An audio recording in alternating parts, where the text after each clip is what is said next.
Welcome back to the Motion Gallerium. This is a full recap of a movie called Chronicle. The film begins with Andrew, a shy, troubled high school student. He sets up a camera in his bedroom, pointing it at the door. His father, an aggressive alcoholic, bangs on the door demanding to be let in. Andrew tells him he's recording everything now, warning him to stay away.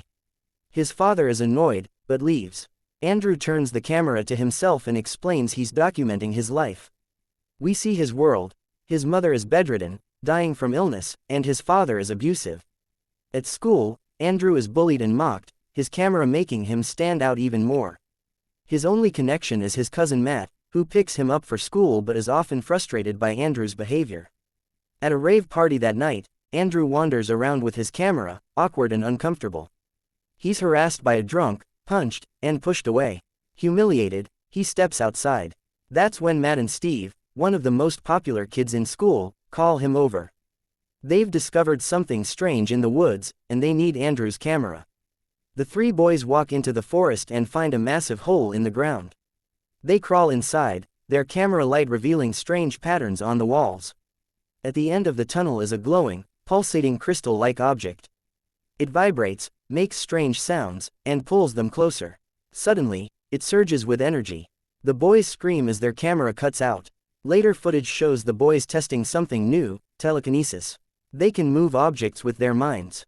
At first it's small things, tossing balls, moving toys. They laugh, amazed at what they can do. Soon, their powers grow stronger. They play pranks, pushing shopping carts, blowing girls' skirts with gusts of wind, even forcing a car off the road into a river. Shocked by how dangerous it could be, Matt insists they set rules: never use powers on people, never use them when angry, and always stay in control. The three grow closer as friends. They film themselves flying for the first time, clumsy at first, then soaring through the skies. They scream with joy as they break through the clouds, playing football above the earth. Andrew, once lonely and broken, finally feels free. But trouble follows. At school, Andrew's camera records him being beaten by bullies. He loses control, slamming them across the floor with his powers. Afraid, Matt and Steve warn him, reminding him of the rules. At home, Andrew's life gets worse. His father grows more violent, shouting at him, and his mother is on the verge of death. Feeling powerless, Andrew records himself crying.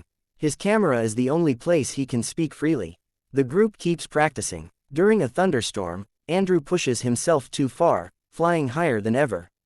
He screams into the sky as lightning strikes. Steve senses his pain and rushes out to find him.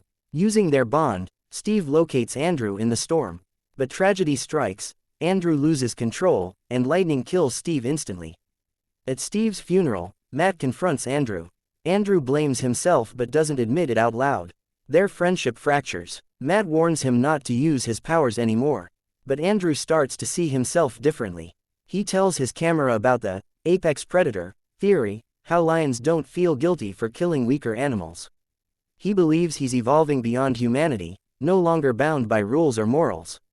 He tests his theory by robbing people. First small thefts, then more violent acts. At one point, he uses his powers to rip the teeth out of a bully's mouth, laughing to himself. Later, he wears a mask and breaks into a gas station, yanking cash from the register with his mind. But things spiral out of control when he causes an explosion. Wounded, Andrew wakes up in the hospital.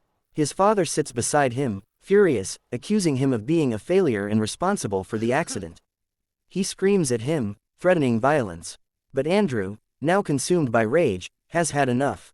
He unleashes his powers, throwing his father against the window of the hospital, nearly killing him. Matt, sensing the chaos, rushes to the hospital to stop him. Andrew explodes into the streets, floating high above the city, surrounded by helicopters and police. He destroys cars, shatters glass, and sends people flying. For him, it's no longer survival, it's dominance. Matt finds him downtown and pleads with him to stop. But Andrew refuses. Their fight begins, tearing through Seattle. Andrew hurls buses, crashes helicopters, and devastates the streets, while Matt tries desperately to contain him without hurting anyone. The battle ends near a statue. Andrew, out of control and unstoppable, raises destruction all around.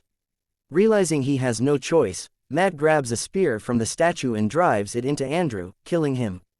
The city falls silent. In the aftermath, Matt takes Andrew's camera to Tibet. He records a final message, holding back tears.